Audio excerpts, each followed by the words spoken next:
చావు బతుకుల మధ్య ఉన్న నారాయణకు రక్తమిచ్చి కాపాడిన లలిత ద్వారా గుండె పగిలే నిజం తెలుసుకున్న మహాలక్ష్మి. ఇదంతా ఎలా జరిగిందో వీడియో ద్వారా చూసేద్దాం. ఎక్కడ వీడియోని స్కిప్ చేయకుండా చివరి వరకు చూస్తే పూర్తిగా మీకు అర్థమవుతుంది. వీడియోని లైక్ చేయటం, షేర్ చేయటం మాత్రం మర్చిపోకండి. మొత్తం మీదకి చూసుకున్నట్లయితే కనుక మహాలక్ష్మి యాదగిరి గుట్టకు బయలుదేరింది. అలా యాదగిరి గుట్టకు బయలుదేరినటువంటి మహాలక్ష్మిని అందరూ చాలా జాగ్రత్తగా సాగనంపారు. కేశవ అయితే అమ్మ ఎలా ఉంటుందో, ఎలా చూసుకుంటుందో, ఎలా ప్రేమని పంచుతుందో మాకు తెలియదు. అలాంటి మా జీవితాల్లోకి మీరొచ్చారు. మీరు పంచే ప్రేమ, మీరు పంచే ఆప్యాయత మమ్మల్ని చాలా చాలా మార్చింది. మరి మేము నలుగురం దున్నపోతుల్లా ఉండి మా అమ్మ ఒక్కతే వెళ్తుంటే మేము అలా పంపలేం కదా. అందుకే మేము తోడొస్తామంటున్నాం, మీరు వద్దంటున్నారు అనగానే, ఏరా కన్నా, పోయినసారి నేను వెళ్తున్నప్పుడు నువ్వేమన్నావు? నేను వస్తాను వస్తాను అన్నావు కదా, మరి ఇప్పుడెందుకు అడగట్లేదురా అని అడుగుతుంది. ఎందుకంటే నువ్వు జాగ్రత్తగా తిరిగి వచ్చేస్తావని నాకు నమ్మకం ఉంది వదినా అంటాడు. అది వాడికున్న నమ్మకం మీకు లేదన్నమాట అని అంటే, సరే అయితే జాగ్రత్తగా వెళ్ళిరామ్మా అని చెప్పని అంటే, నారాయణ ఇదంతా విని ఇక గబగబా సైకిల్ తీసి బయటకు వెళ్ళిపోతాడు. ఇక అలా బయటకు వెళ్ళిపోయేసరికి నారాయణ అయితే సెంటర్కి వెళ్ళిపోతాడు. వెళ్ళిపోయిన తర్వాత ఈలోపు ఇక ఇక్కడి నుంచి క్యాబ్ పిలిపిస్తాడు చక్రి అయితే. ఆ క్యాబ్లో ఇక మహాలక్ష్మి బయలుదేరుతుంది. కొంచెం దూరం వెళ్ళిన తర్వాత నారాయణ గబగబా అడ్డంగా నిలబడి మహాలక్ష్మితో పాటు బయలుదేరిపోతాడు. ఇక అలా బయలుదేరిన తర్వాత మహాలక్ష్మి చాలా అంటే ఎందుకు వస్తున్నట్టు అన్నట్టుగా ఫీల్ అవుతూ ఉంటుంది. ఇలా ఫీల్ అవుతున్న టైంలోనే ఇక ఈలోపు పెద్ది వాళ్ళు అంటే ఎవరు, మాధవ వాళ్ళకి ఫోన్ చేసి ఇలా నారాయణ కూడా వస్తున్నాడని చెప్తే, సరే ఆయన సంగతి నేను చూసుకుంటానులేమ్మా, కంగారు పడకు అని చెప్తాడు.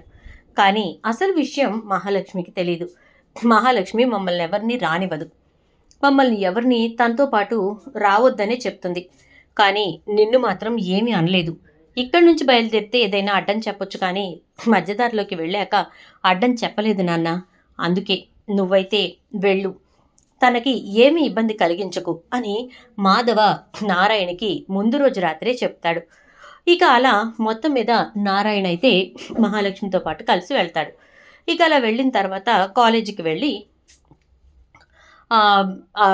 సర్టిఫికేట్స్ కోసం రీఅప్లై చేస్తుంది.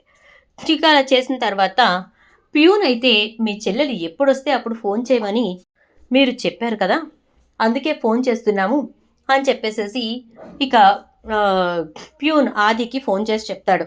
సర్టిఫికెట్స్ రీఅప్లై చేయడానికి మీ చెల్లి వచ్చింది అని చెప్పేసరికి, నువ్వు చెప్తోంది నిజమా అంటాడు. అవును సార్ వచ్చింది అని చెప్పగానే ఇక ఆది కారు కాలేజ్ వైపుకి నడిపిస్తాడు. ఇక అక్కడికి వచ్చిన తర్వాత మహాలక్ష్మి లోపల నుంచి బయటకు వస్తూ ఉంటుంది. నారాయణ తన చేతిలో ఆపిల్స్ కవర్తో పాటు కత్తిని కూడా పట్టుకొని వస్తాడు కదా, కత్తినేమో కారులో ఉంచేస్తాడు. ఆపిల్స్ కవర్ మాత్రమే తన చేతిలో ఉంటుంది. ఇక మహాలక్ష్మి నారాయణ ఇద్దరు వస్తూ ఉండగా ఆది వచ్చి, నాకు తెలుసు నువ్వు ఇక్కడికి వస్తావు అని చెప్పి, ఏ రోజు వచ్చినా సరే నిన్ను ఇంటికి తీసుకెళ్ళి ఇంట్లో పడేయాలనేదే నా ఉద్దేశం, అందుకే వచ్చా. పద ఇంటికి. నడు మహాలక్ష్మి, నేను అక్కర్లేదు, నా తండ్రి అక్కర్లేదు, నా తల్లి అక్కర్లేదు, కానీ నా తండ్రి చదివించిన చదువుకు సంబంధించిన సర్టిఫికెట్లు కావాలా? ఏ బతికించలేకపోతున్నాడా ఆ కారు డ్రైవర్ గాడు అని చెప్పని అంటాడు ఆది. అన్నయ్య దయచేసి ఇప్పుడు ఇది నీకు సంబంధం లేని విషయం, ఏదైనా ఉంటే డాడీ మాట్లాడతారు, నువ్వెళ్ళు అని అంటే, ఎక్కడికి వెళ్ళాలి, ఎందుకు వెళ్ళాలి, నిన్ను తీసుకెళ్లకుండా ఎక్కడికి వెళ్ళను అని చెప్పి మహాలక్ష్మిని పట్టుకోబోతూ ఉంటే, నాకు తెలుసమ్మా ఇలాంటిదేదో జరుగుద్దని, అందుకే నేనొచ్చాను అని చెప్పేసేసి అంటూ, నువ్వు వెళ్ళమ్మా కారులో కూర్చో అంటాడు నారాయణ. ఇక మహాలక్ష్మి వెళ్ళి కారులో కూర్చుంటుంది. ఎందుకంటే ఆది మహాలక్ష్మిని పట్టుకుని వెళ్ళిపోవడానికి ప్రయత్నిస్తూ ఉంటాడు. ఈలోపు నారాయణ అయితే ఆదిని అడ్డుకుంటూ ఉంటాడు. అలా అడ్డుకుంటూ ఉన్నటువంటి టైంలోనే ఇక ఆది కారులో ఉన్నటువంటి డోర్ ఓపెన్ చేసేసరికి కారులో చాకు ఉంటుంది. ఆ కత్తిని తీసి నారాయణ పొట్టలో గట్టిగా పొడుస్తాడు. దాంతో నారాయణ అమ్మ అంటూ ఉండగా ఆది అయితే ఇక అక్కడి నుంచి పారిపోతాడు. నారాయణకి బాగా రక్తం పోతూ ఉంటుంది. ఒక్కసారిగా మహాలక్ష్మి లోపల నుంచి అంటే కారులోంచి దిగి గబగబా బయటకొచ్చి మావయ్య మావయ్య అని అంటూ ఉంటే నాకేం కాదులేమ్మా పద వెళదాం అని చెప్పి తన భుజాన ఉన్న కండువాని తన పొట్ట చుట్టూ గట్టిగా కట్టుకుంటాడు. పిల్లలకేమీ చెప్పకమ్మా అని అంటూ ఉంటే ఎలా మావయ్య చెప్పకుండా ఇలాంటి పరిస్థితుల్లో అని అంటూ ఉంటే ఏం కాదమ్మా రే కార్తీరా అని అంటే ఆది అయితే మహాలక్ష్మి నిన్ను వదిలే ప్రసక్తే లేదు అనుకుంటూ ఇక వెళ్ళిపోతాడు. అలా వెళ్ళిపోయిన తర్వాత ఇక మహాలక్ష్మి నారాయణని ఒక హాస్పిటల్కి తీసుకెళ్తుంది. హాస్పిటల్కి తీసుకెళ్ళిన తర్వాత హాస్పిటల్లో జాయిన్ చేస్తే డాక్టర్స్ అయితే బ్లడ్ చాలా పోయింది, ఆయన మొరటుగా ఆలోచించి కట్టు కట్టారు కానీ దానివల్ల ఇంకా ప్రెషర్ ఎక్కువయ్యి చాలా వరకు బ్లడ్ పోయింది అని చెప్పేసరికి ఇక మహాలక్ష్మి చాలా బాధపడుతూ ఉంటుంది. నా వల్లే మీకు ఇదంతా వచ్చింది మావయ్య, నేను అసలు ఈ సర్టిఫికెట్స్ కోసం రాకుండా ఉన్నా పోయేది అంటూ ఉంటే అదేంటమ్మా అలా అంటావు అని నీరసపడిపోతూ ఉంటాడు. డాక్టర్ మా మావయ్య పరిస్థితి ఏంటి, బ్లడ్ ఏమైనా ఎక్కించాలా అంటే అవునమ్మా బ్లడ్ అయితే ఎక్కించాల్సిన అవసరం ఉంది అని చెప్తారు. అవునా సరే డాక్టర్ మీరు బ్లడ్ టెస్ట్ చేసి గ్రూప్ చెప్తే నేను ప్రయత్నం చేస్తాను అంటుంది. ఇక వాళ్ళు బ్లడ్ టెస్ట్ చేసి గ్రూప్ చెప్తారు. ఇక ఈలోపు లలితకి ఫోన్ చేస్తుంది మహాలక్ష్మి. జేమ్మా నీ కళ్ళు చల్లబడ్డాయా, నీకు సంతోషంగా ఉందా అని అంటూ ఉంటే ఏమైంది, ఎందుకు అనవసరంగా నాతో గొడవ పడుతున్నావు అని అంటుంది. గొడవ ఇంకేమన్నానా, నాకు వస్తున్న కోపానికి ఇంటికొచ్చి నీ పీక నొక్కేయాలన్నంత ఇదిగా ఉంది అంటుంది.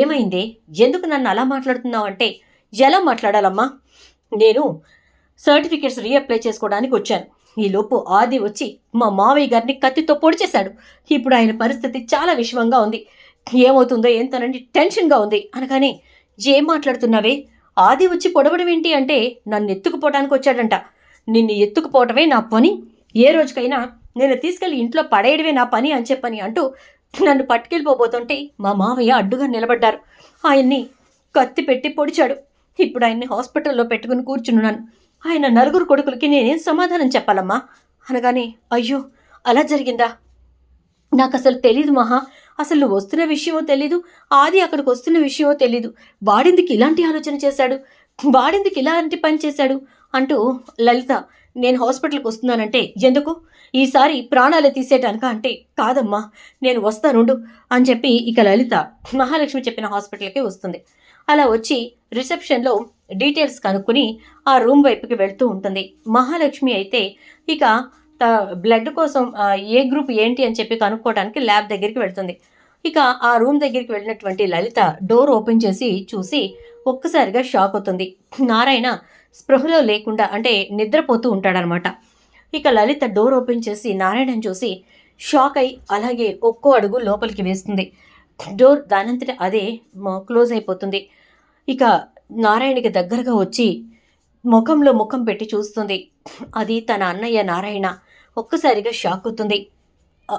అన్నయ్య అని చెప్పి పిలిచేసరికి నారాయణ నిదానంగా కళ్ళు తెరుస్తూ ఉంటాడు. ఇక అలా కళ్ళు తెరిచిన నారాయణ ఎదురుగా ఉన్న లలితను చూసి షాక్ అవుతాడు. లల్లి నువ్వేంటిక్కడ అని చెప్పని అంటాడు. నీకు ఇలా జరిగిందని చెప్పి మహా ఫోన్ చేసిందన్నయ్య అని అంటే నీకు ఫోన్ చేసిందా, నీకెందుకు ఫోన్ చేసింది అని అనేసరికి మహా మహా నా కూతురు అన్నయ్య అని చెప్పని అంటుంది. ఏంటి మహాలక్ష్మి ఆ ప్రతాప్ గాడి కూతురా అని అంటాడు. అన్నయ్య నువ్వు ప్రతాప్ అనేది ఆలోచిస్తున్నావు కానీ నీ చెల్లెలు లలిత కూతురు అని చెప్పి నువ్వెందుకు ఆలోచించట్లేదన్నయ్య అని అంటే నా చెల్లెలు లలిత కూతురని ఆలోచించే పరిస్థితుల్లో నువ్వు ఉంచావా, నా చెల్లెలు లలిత కూతురు నాకు మేనకోడలు అని చెప్పి నేను సంతోషపడే పరిస్థితుల్లో నువ్వు ఉంచావా, చెప్పు నువ్వు ఉంచావా అంటూ ఉంటాడు నారాయణ. ఎందుకంటే తనకి ఆ పెయిన్ వస్తూ ఉంటుంది.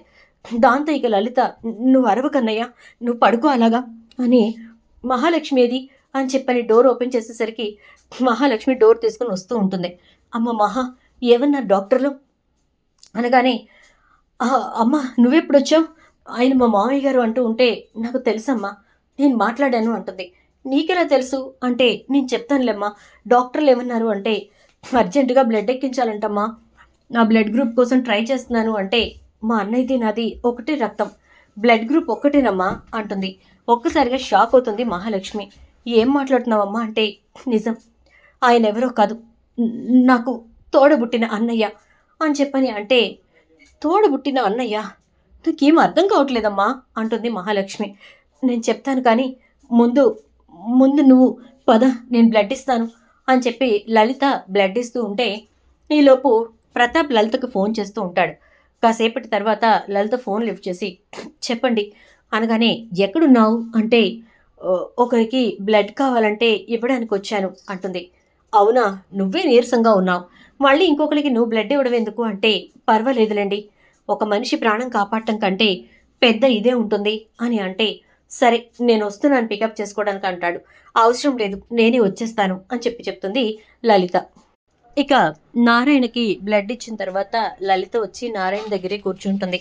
ఎలా చూసుకుంటున్నాడు అంటే, చూసావుగా ఎలా ఉన్నానో అంటుంది లలిత.